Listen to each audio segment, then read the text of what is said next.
Good morning and welcome to our all-school meeting. We started a little later this morning to give the middle schoolers the chance to join us. I'm very happy to be introducing Ms. Morrison to you this morning, the new head of school. She and I have had the opportunity to walk around campus. We sort of had the whirlwind tour, so if we walked by you and didn't stop and pause and say hello, we apologize for that, but we had limited time. We are very excited to welcome Ms. Morrison to campus. She has visited the school, obviously, but when there were no students on campus. So now she's had the opportunity to really see the vibrant school that we are. So please join me in welcoming Ms. Morrison.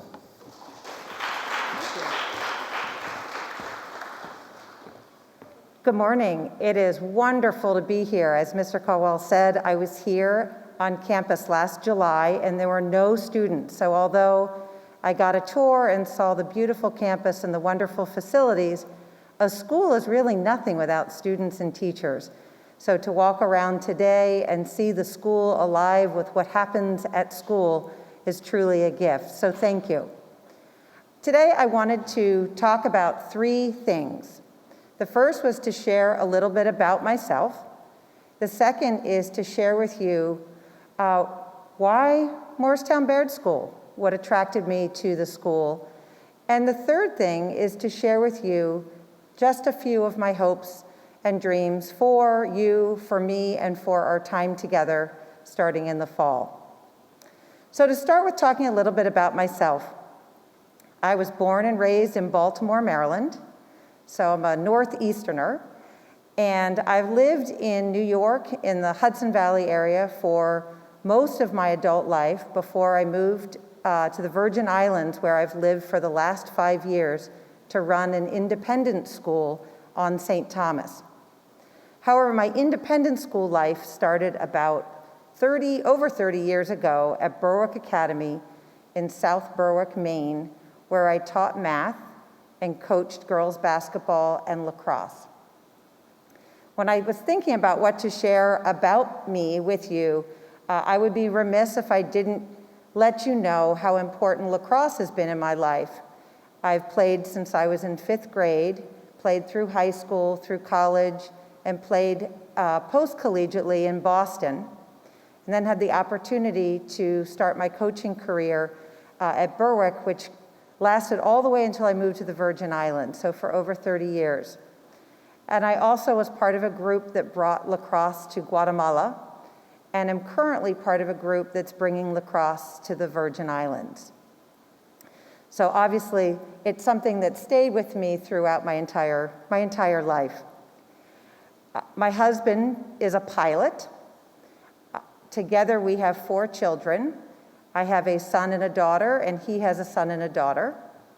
My son was actually my inspiration for my graduate school research at UPenn, where I was intrigued by the educational experience of boys and their experience from kindergarten through 12th grade, and how they experience school compared to girls, and how our policies and procedures aligned with their way of learning and approaching school.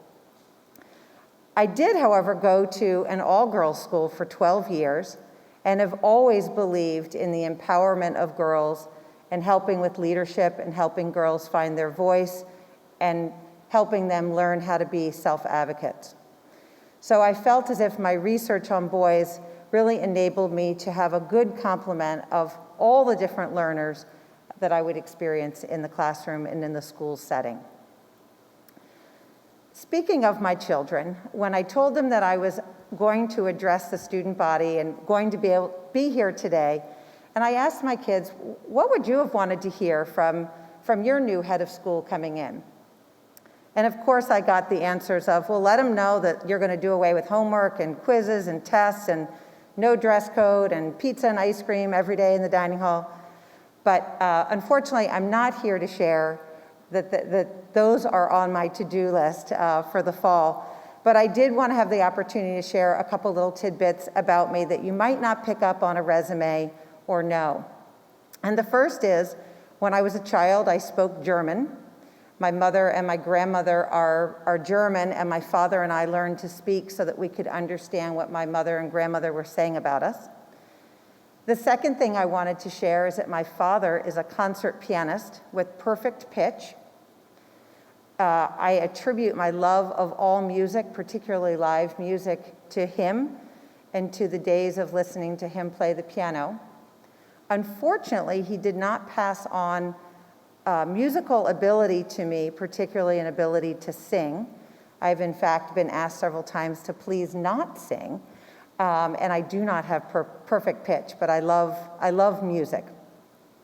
The third thing I wanted to share is I was fortunate to, in my junior year of college at the University of Maryland, I was a midfielder for the women's lacrosse team that won a national championship.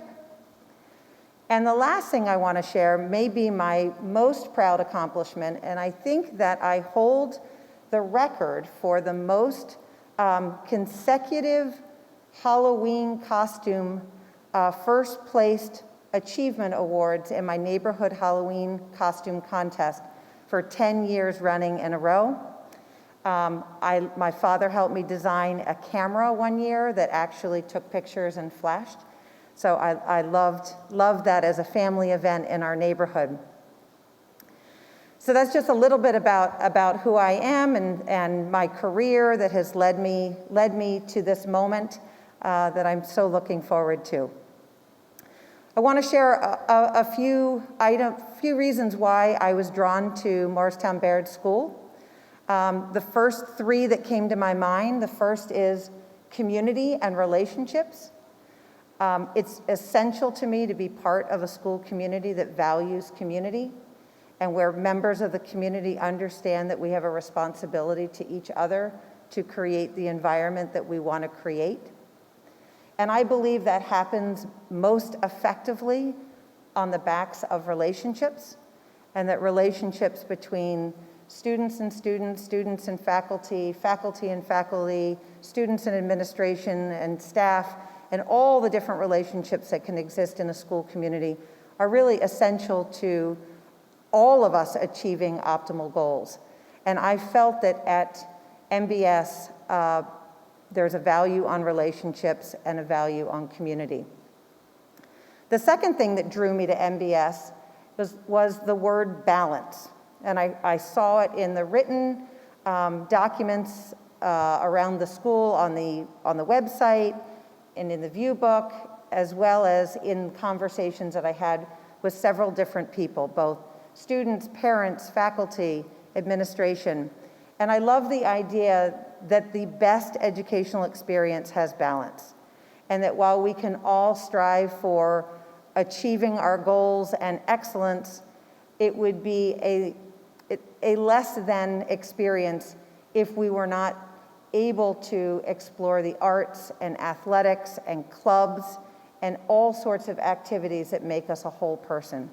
So that value on wholeness is something that really resonated with me.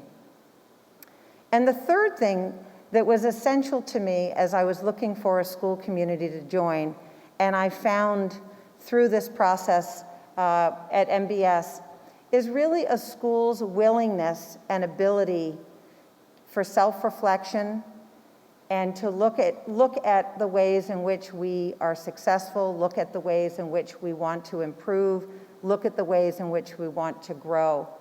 And I found that to be the case with the work that the school was doing in terms of diversity, equity, and inclusivity. And those initiatives are essential to me, and I think are incredibly important in terms of creating a school community that's truly inclusive for all. So let me share a little bit about some of my hopes and some of my dreams. The first thing, and this goes back to the value of relationships and community. It's really important to me that I have an opportunity to get to know the entire school community. And when I say get to know, I don't simply mean knowing names or saying hello as we pass on the path or in a building, but to have the opportunity to see students and faculty doing the things they love, coming to learn and understand what makes people happy, what makes people sad, where challenges are, where joy is, where passions are, to be able to see students alive in the theater and on the athletic fields and in classrooms and in those moments in a school community that are not scripted, where students are just hanging out with each other or with their teachers. And so forging those relationships is something that's essential to me, and I wanted to proclaim it publicly so that you will all help me in my desire to create those relationships and get to know everybody in our school community. And my second hope is that I will continue the great work that Mr. Caldwell and his staff and team, the board and the students have done to make MBS a truly inclusive school, and to look critically at the ways in which we've operated and practices, and to move the school forward in a way such that every single student feels as if they belong, as if they're seen, they're heard, and that they're an essential part of the fabric of the school. And I know full well from the work that I've done in other schools that it's hard work. It can be painful, it can be difficult, and my hope is that together we can truly make a school community where all are welcome. I want to thank you all for the opportunity to be here today and to address the school community. I know that this has been an extraordinarily difficult year, particularly for the seniors. I know that my senior class at the school where I'm ahead right now, I've had a lot of conversations with them about their challenges, but from everything I've read and everything I've heard about you and about the work you've done, the entire school community has really triumphed over the pandemic, and not let it deter you from putting on a play, competing athletically, creating magical moments in classrooms, having relationships with your friends and with your teachers. And I think that's a real tribute to your resilience and your optimism. And so I'm really proud of you. And for the seniors who I will not have the opportunity to work with as students, I look forward to working with you as alumni, and hope that you will be back, and look forward to hearing about what your experience at Morristown Baird School was like, to help me understand the school and the school community better. I look forward to arriving in mid-June. I brought a little bit of the Caribbean warm weather with me today, but I look forward to coming home. As I said, I've spent my life living in the Northeast, and particularly in the tri-state area, and I look forward to the homecoming in June, and hopefully seeing some of you over the summer, but certainly seeing everybody in the fall. I also want to thank Mr. Caldwell for touring me around and for working so hard to assure a smooth transition, as well as my transition committee. I feel just humbled by the effort that everybody has put in to welcome me, and it just feels wonderful to be here, and I'm so grateful for the experience, and I just thank you and look forward to seeing you all back at school. Good luck with the end of the year. I hope you stay healthy and in school. I feel as if that's been my mantra all year, because that's what we're all fighting for every day, is to be together at school. So good luck, be well, and thank you very much.